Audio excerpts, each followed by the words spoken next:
Labour leader Sir Keir Starmer is promising to get tough on antisocial behaviour and crime. He's written an op-ed for the Express newspaper calling to bring respect back to Britain. Joining me now from the Labour Party is the Shadow Secretary of State for Women and Equalities and Party Chair Anneliese Dobbs. Anneliese, what does Sir Keir Starmer mean by bringing back respect? Is this the return of the ASBO? Good morning. Well, actually, this is about returning to people any semblance of quality of life, because for far too many people in our country, their lives are really made a misery by antisocial behaviour. And really disturbingly, that's getting worse in lots of parts of our country. A third of people say that antisocial behaviour has got worse in their area, but half of people don't even report it now to the police because they don't believe that action is going to be taken. And we're really talking about cases where people feel like they're under siege in their own home, really bad behaviour, people running rampant until the middle of the night, shouting, drug dealing, street drinking, all that kind of behaviour, which unfortunately for many people is going on right outside their house or in their community or town centre. What's Labour going to do about it? Well, Keir said he's not going to stand by while this is the reality for people. He will bring respect back, and that will be by making sure we take back our streets from these individuals. First of all, he said he wants to ensure that there is zero tolerance of this kind of behaviour. Many of our town centres feel like no-go areas, unfortunately, for some people. That's why he set out plans for zero tolerance zones, which would mean that the police can act quickly if there's an issue. For example, if street drinking is starting to get embedded in an area. But he's also set out respect orders. Now, that's for cases where you've got persistent individuals who are consistently causing really big problems for local residents. And at the moment, it's really difficult, unfortunately, for action to be taken against that behaviour that's making people's lives a misery. Well, these respect orders would mean that those individuals would not be allowed to actually perpetrate that behaviour in specific areas. It would mean there was a much swifter response, and that we could, as Keir has set out, actually start to bring back that control for local people, for their local areas, and restore respect, which is so lacking, unfortunately, for many people living in our country today. It's all very laudable, but who's going to police it and who's going to pay for it? Well, you're right to point to the issues that we have with policing. Unfortunately, that blue line of policing has got thinner and thinner over the last 14 years. And that's why Labour said, we'll face up to this. We would employ 13,000 new police officers and PCSOs, and we'd pay for that with the police efficiency programme that we've set out. Now, this is based on work that police forces themselves have done, where they've identified together efficiencies that they could push through if they had much more joint procurement, for example, getting rid of that waste and inefficiency and ploughing it directly into those police on the beat so that they can be taking action on these issues. Absolutely critical. And I would just say that in many of these cases, when you have antisocial behaviour that is being perpetrated and there's impunity for it, that very often will escalate into other forms of crime as well. We need to be taking action on this. I mean, the Conservative government argue they're delivering more police officers, 20,000 extra police officers last year, and full police officers with the powers of arrest. They accuse you of being soft on crime. But all of this costs money. You've talked there about how you're going to fund this particular through police efficiencies. But Sir Keir Starmer also setting out prevention measures like community centres, for example, plans to halve knife crime by the end of the next term. All of that costs money, and your leader has had to admit that that money isn't there right now, is it? That long-term funding isn't there right now. So how does that come about? Is that through tax hikes? I'm afraid the opposite is the case. Keir set out very clearly how this will be paid for.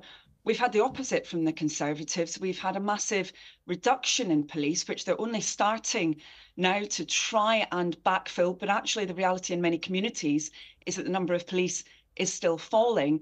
And in contrast to Labour, the Conservatives have not set out additional measures that are fully funded.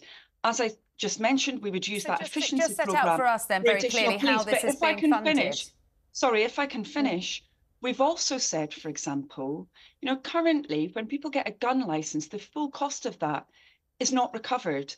Now, that's wrong. We would recover the full cost of gun licences, and we would use the money that frees up to, for example, make sure that in A&Es, when you have a young person who comes in, who's been, for example, injured with a knife or who has a hand injury from a knife, that there's immediate action taken to pull them away from a life of crime. With all Currently due under the respect, Anneliese, Conservatives, and I'm they've sorry got... to interrupt you because we are very tight on time and I do want to get to the bottom of this. The funding for the full policy that Keir Starmer is talking about is what we're talking about £100 million, aren't we, in terms of long-term funding, prevention rather than cure. Where is that coming from? Because we've heard so much talk about non-doms and private schools. They are doing a lot of the heavy lifting. Ultimately, that money is going to have to come from somewhere in the long term. You haven't got it. Well, we have set it out. In fact, I was just doing that in talking about how we would pay for that policy around ensuring we had youth workers. Gun licences isn't going to critical pay for nodes. it, As I said, recovering that money from gun licences. We also have the police efficiency programme. Yes, we have said that we would be requiring private schools to actually be paying VAT and business rates, and we would use a portion of that money. We set all of this out in great detail. We'd use a portion of that money to be supporting the additional youth hubs that we have set out today. So actually all of this is fully costed. We have set it out. And why are we so determined to provide that transparency and that information? Because we've had promise after promise after promise on antisocial behaviour, on youth violence as well, and knife crime from the Conservatives. But the reality has been that this has been a growing problem for many people in different communities. And Labour and Keir Starmer are not going to just sit back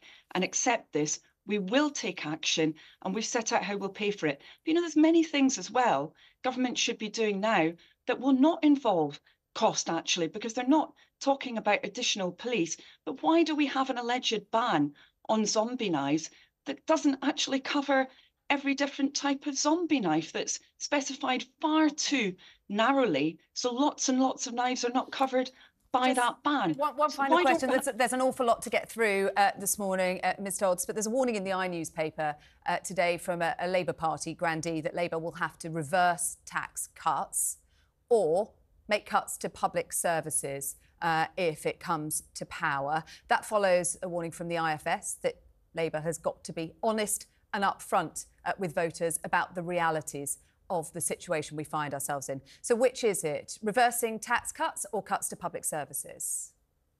Well, actually, we have been completely upfront. What we've seen under the current government has been a relentless increase in taxation, 25 Conservative tax rises since they came to power, and 3 million additional people being pulled into income tax this year. And unfortunately, the cut in national insurance that was trumpeted so much by the Conservatives is just giving people £2 back for every extra £10 of tax that they're paying under the Tories. Now, of course, we will set out our tax plans in full before the next general election so that everyone can look really closely at them.